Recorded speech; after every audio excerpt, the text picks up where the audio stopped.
On va faire un webinaire ce matin sur les aides financières 2025 associées sur le territoire dont je veux voir ça. En tout cas, merci d'être présent. Donc, comme je disais, merci de bien euh, fermer vos caméras et micros. Et puis, on a un petit onglet, alors soit questions-réponses, hein, tout en bas de votre écran qui va vous permettre de pouvoir poser vos questions si vous souhaitez. Et donc, comme je disais, le webinaire sera enregistré. Hein, donc, on vous enverra la présentation par mail à suivre. Donc, sur le déroulé, ça va faire à peu près une petite demi-heure. Hein, on va pas être sur une heure. Donc, on va faire le tour du contexte réglementaire, là, son évolution en 2025, comment ça s'organise sur le territoire d'Anjou-Voirsart avec les espaces conseils France Rénov. Et on fera la dernière partie sur les aides financières et notamment les évolutions 2025. Alors, donc, qui on est? Donc moi, je suis Amélie Leray-Broquin d'Alizé et donc, je m'occupe de la mobilisation des pros et je fais la coordination sur le 44 et le 49. Maintenant, Alizé, c'est une association qui a environ, alors maintenant, on est 50 salariés, parce qu'on voyait 60, environ une cinquantaine de salariés, et on déploie notamment les espaces conseils France Rénov auprès des collectivités qui nous mandatent. Mais on a également d'autres thématiques que vous pouvez voir avec une diversité de publics également, comme des ménages, le petit tertiaire ou des scolaires. Alors juste là, j'ai pas de sondage, peut-être marqué euh, Madame Merceron sur alors soit vous ouvrez votre micro juste pour voir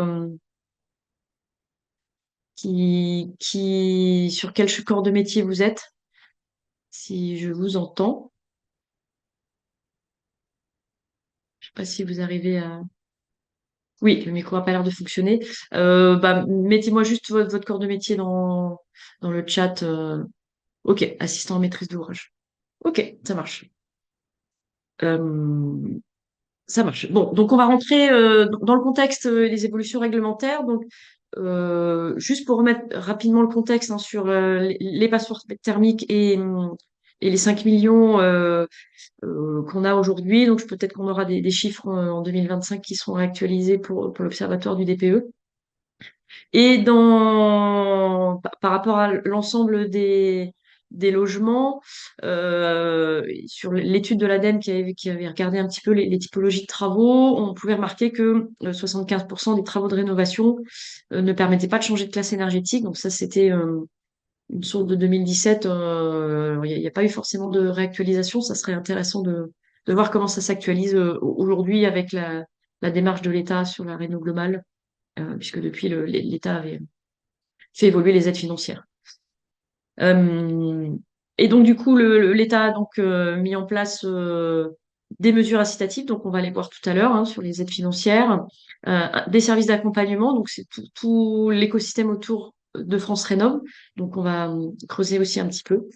Et évidemment des obligations, notamment la première obligation qui arrive à échéance et qui va s'appliquer en 2025. Donc c'est l'obligation d'audit énergétique pour les classes E. Donc ça c'est maintenu. Il n'y a pas eu d'évolution là-dessus, donc ça va se mettre en place à partir du 1er janvier. Et aussi les classes G qui deviennent interdites à la location. Sur cet aspect-là, l'État a maintenu ce calendrier, donc ça va s'appliquer au 1er janvier 2025. Et donc pour la suite, pour l'écosystème et les services d'accompagnement, donc l'espace Conseil France Rénov, c'est avant tout une mission de service public qui est gratuite, qui est sans intérêt commercial, donc il n'y a pas de démarche d'appel. Hein, s'il y a des gens aujourd'hui, il y a pas mal de fraude quand même sur des appels se faisant passer pour France Rénov. Donc c'est vraiment une démarche que les espaces conseils France Rénov ne font pas. Un service public, c'est toujours la personne qui vient vers le service public. Et donc, c'est un service d'information et de conseil sur Anjou-Loire-Sarthe, donc l'écosystème, donc la porte d'entrée, donc bien l'espace conseiller France Rénov, et sur le back-off, on a des opérateurs différents. Donc un premier opérateur qui lui va traiter plutôt les très modestes et modestes, et donc c'est Solia qui est sur le territoire d'Anjou-Loire-Sarthe, et un opérateur donc c'est nous qui sommes sur le back-office pour prendre en charge les ménages supérieurs et intermédiaires. Vous avez pour les professionnels aussi des temps dédiés gratuits comme aujourd'hui, donc qui sont des temps pour les donc gratuits, à peu près d'une heure de sensibilisation autour de pas mal de thématiques ou autour des aides financières. Et vous avez également, pour vous les pros aussi ou les ménages, l'ADIL qui est un très bon support juridique. Voilà, ils peuvent discuter assurance, lien avec le propriétaire si c'est un locataire, etc. Il peut y avoir des choses assez intéressantes. C'est des rendez-vous aussi gratuits. Et donc même pour vous en tant que pro, vous pouvez les appeler pour leur demander des conseils. Alors du coup, l'espace conseil France Rénov, donc qui est donc pour les ménages, donc pour vos clients. Donc c'est avant tout un conseil téléphonique et aussi avec une possibilité de rendez-vous physique ou visio. Donc le mieux, donc là vous avez le numéro de téléphone qui est affiché. Le mieux c'est de donner ce numéro de téléphone là au ménage pour que derrière il puisse y avoir une qualification et de voir si un rendez-vous est pertinent ou pas pour accompagner le ménage. Et sur Anjou-Loire-Sarthe, donc il y a trois lieux de rendez-vous de permanence à Durtal et Sèche et à la Maison de l'Architecture et du Patrimoine où sont situés les locaux d'Alizé d'ailleurs. Donc voilà, et puis il y a ces trois lieux-là de permanence. Si les gens ont déjà une idée et vont veulent prendre rendez-vous, il y a aussi le site internet qui peut être mis à disposition. Donc là, c'est la meilleure porte d'entrée euh, à donner aux clients et aux ménages pour que ce soit le plus simple pour eux dans la prise en charge de France Rénov et autour des aides financières. Donc, comme je disais, vous avez pour vous, les professionnels, aussi des choses qui peuvent se passer, donc des conférences et des ateliers ou des visites réno, donc tout ça gratuitement, avec des webinaires qui pourront être, qui sont mis à disposition sur le site d'Alizé, avec un mail professionnel, mob-pro@alizé.org, si vous avez n'importe quelle question. Alors surtout là, comme vous êtes avec un assistant à maîtrise d'ouvrage, ça peut être un lieu de questionnement. Enfin, vous pouvez envoyer un mail pour si vous avez des questions. Voilà. Par exemple, moi, je réponds pas mal à des AMO ou à des MAR sur des questions voilà, autour du dispositif France Rénov'. Donc ça, c'est un peu c'est l'écosystème. Donc on va rentrer sur l'aspect plutôt aide financière. Euh, du coup, donc en zoomant un peu plus ce qui va se passer pour 2025, voilà, pour un peu plus 2025. Alors, tout d'abord, il y a eu euh, le tableau des ressources qui est là, donc qui a évolué, qui évolue tous les ans au 1er janvier de 2025. Donc là, euh, je vous l'ai mis là, le nouveau tableau, avec une clé de lecture. Donc, si un couple avec enfant a environ 40 000 euros de revenus fiscal de référence, il est considéré comme intermédiaire parce qu'il est donc au-dessus modeste. Tous les gens qui sont au-dessus, on va dire les 54 592, sont donc considérés comme supérieurs. Donc là, vous avez le nouveau tableau des revenus de ménage de 2025. Donc après, vous avez les deux postures, toujours les postures pour avoir les aides financières. Donc avec autour de MaPrimeRénov' DC2E et de l'Écoprato Zéro, donc toujours le parcours non accompagné et le parcours accompagné. On a toujours ces deux dispositifs-là qui ne changent pas. Donc on a donc sur les deux postures, il y a des petits changements des deux côtés. Donc je vais y revenir après dans le détail. Donc sur le parcours non accompagné, la forme reste à l'identique que cette année. C'est-à-dire que cette année, il y avait eu un report de l'obligation de DPE normalement jusqu'à cette fin d'année-là. Et donc il y a eu une prolongation de ce report pour 2025. Donc, pas d'obligation de DPE. Et par contre, le reste ne change pas avec les classements de logements qui sont donc accessibles pour le monogeste. Et donc, le monogeste, on est bien sûr une demande à ma prime rénov, plus une demande par le particulier en C2E à faire à côté, plus éventuellement pour compléter l'éco-prêt à taux zéro. Sur la démarche accompagnée, le parcours accompagné, pas de changement. On a l'audit qui est toujours obligatoire avec mon accompagnateur Rénov qui reste un accompagnateur obligatoire dans le parcours accompagné.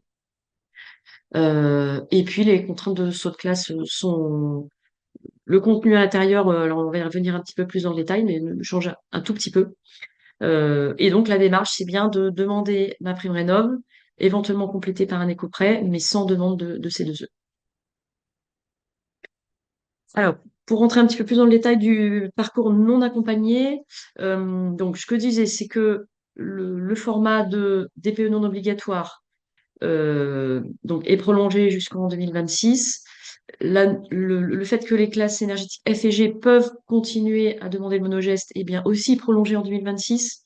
Et la troisième partie de l'obligation de chauffage, donc est non, du coup, pardon, c'est pas l'obligation de chauffage, on n'a plus d'obligation de chauffage pour déposer le monogeste.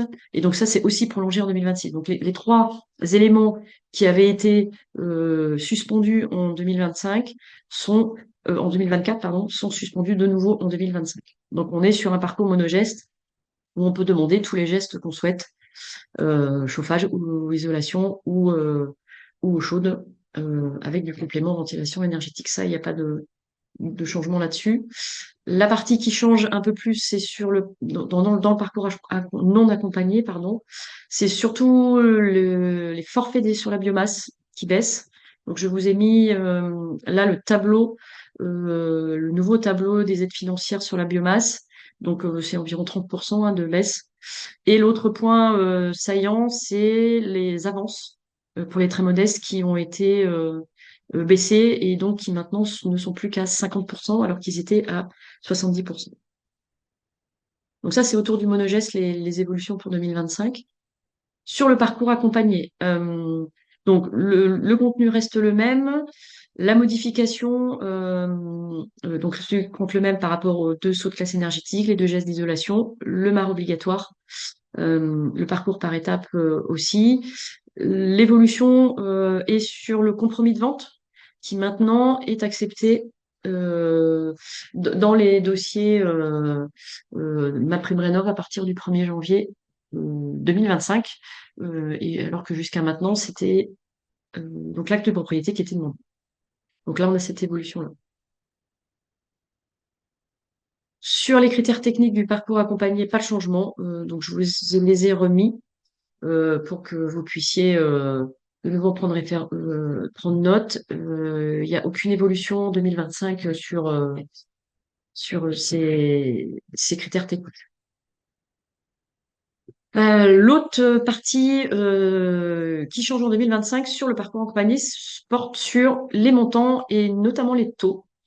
Donc, vous voyez que il y a des nouveaux taux qui s'appliquent sur les ménages aux revenus supérieurs et donc ils ont créé trois strates.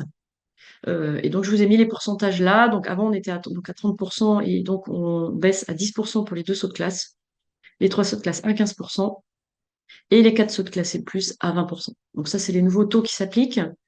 Donc du coup et qui changent uniquement pour les revenus supérieurs. Et l'autre partie qui change en 2025, c'est les nouveaux écrêtements. Donc, où le taux pour les très modestes, lui, avait déjà été, enfin, n'a pas bougé, hein, ça tombe toujours à 100%. Donc, il y a un décret il risque certainement de sortir, puisqu'il y a une volonté depuis plusieurs mois là, de l'État de rehausser le taux d'écrêtement des modestes à 90%. Donc là, on attend le décret. Donc du coup, il devrait, enfin voilà, on attend le décret.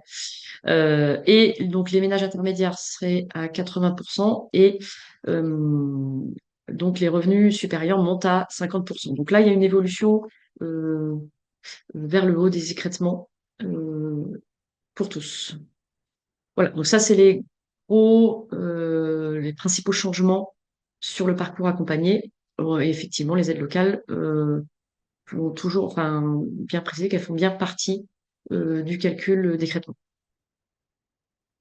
En copropriété, donc là, je vous ai remis un peu le cadre, avec l'AMO obligatoire notamment.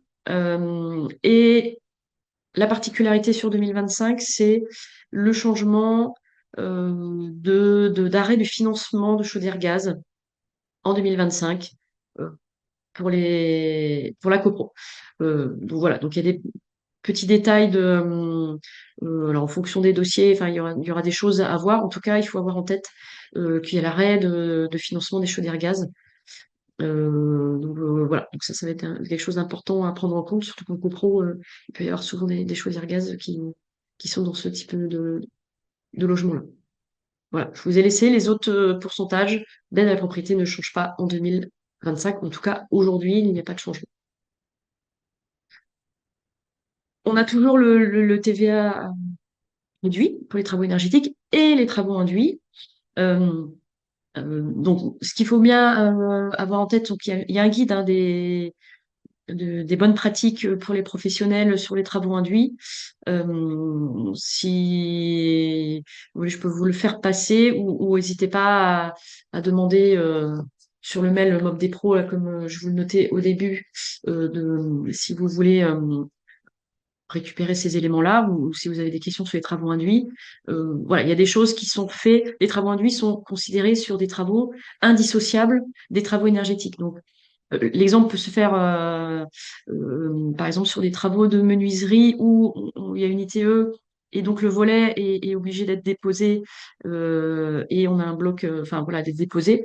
Donc là, on considère ça que c'est du travaux, on le considère comme travaux induits. Donc le petit doc pourrait être intéressant. Donc voilà, faut se mettre dans sa tête, c'est est-ce que ça me bouge cet élément-là si je fais les travaux énergétiques, donc du coup c'est des travaux induits. Voilà, donc ça c'est important de dire que ça fait bien partie des aides MaPrimeRénov' et c'est bien intégré dans le forfait des travaux pris en charge. Je profitais aussi pour ce petit temps-là pour faire un petit zoom accompagnateur rénov sur l'acteur pour bien redire un peu son positionnement et ses missions, enfin en tout cas sa posture. Donc le MAR, c'est bien un tiers de confiance pour le particulier. Donc vous avez le petit dessin avec la maison, donc vous avez le ménage qui lui veut faire des travaux et il se tourne vers un MAR avec un contrat MAR pour être accompagné. Donc celui-là c'est logiquement, il est indépendant. Non, c'est pas logiquement, il a l'obligation d'indépendance vis-à-vis des travaux. Euh, et donc accompagne le ménage sur les scénarios de travaux, sur le plan de financement, pour pouvoir après, une fois que c'est bien calé, se tourner vers donc le ménage pourra se tourner vers les artisans et ou vers une maîtrise d'œuvre. Ce qu'il faut savoir, c'est qu'un MAR peut faire la maîtrise d'œuvre sur un même chantier. Ça, c'est possible. Voilà. Donc, ces missions, c'est vraiment d'accompagner le ménage du début. Idéalement, euh, conseiller à vos ménages, enfin à vos clients, pardon, d'aller voir au préalable un espace conseil France Rénov qui permettra de consolider le fait d'aller vers un MAR ou pas. Enfin, des fois, ça peut se questionner. Donc, généralement, les espaces conseil France Rénov aident sur cette partie-là pour voir la pertinence et au moins faire dire OK, vous pouvez y aller et un peu préorienter s'il y a besoin d'avoir une vision un peu globale du logement. Voilà, on accompagne un petit peu là-dessus. Donc, c'est vrai que mieux, c'est le ménage soit idéalement avant auprès d'un espace conseil France Rénov pour pouvoir après enclencher un MAR et tout ce que et l'enclencher les travaux derrière. Sur Enjolras-Sarthe, ce qu'il faut savoir, c'est qu'il y a un accompagnement gratuit, donc en tant que MAR, du MAR gratuit pour les très modestes et modestes.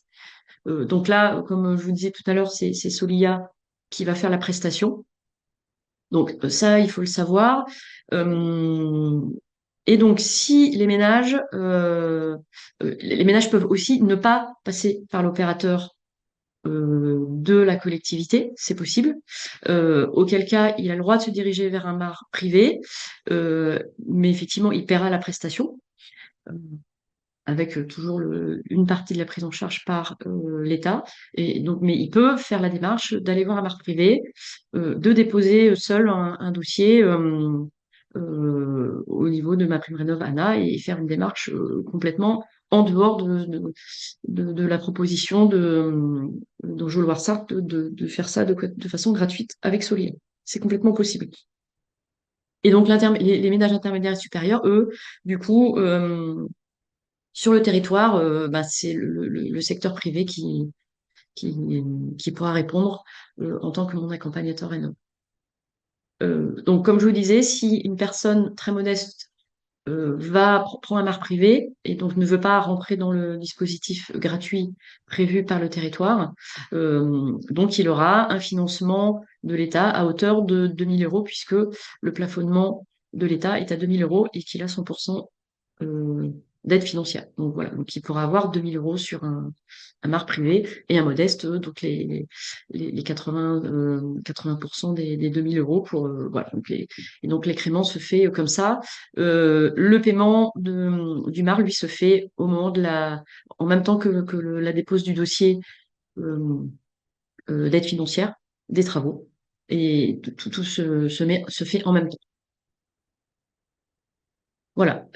Sur la partie mon accompagnateur rénov, euh, donc ce qu'il faut surtout retenir, c'est d'orienter vos clients le plus possible, comme je disais tout à l'heure, vers un espace conseil France Rénov du territoire. Donc un numéro de téléphone ou éventuellement le lien internet que je vous mettais tout à l'heure.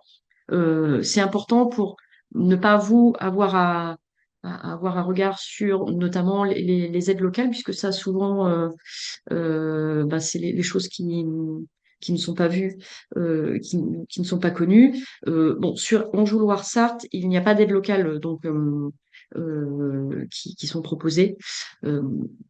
Euh, donc voilà, ça enlève cet aspect-là.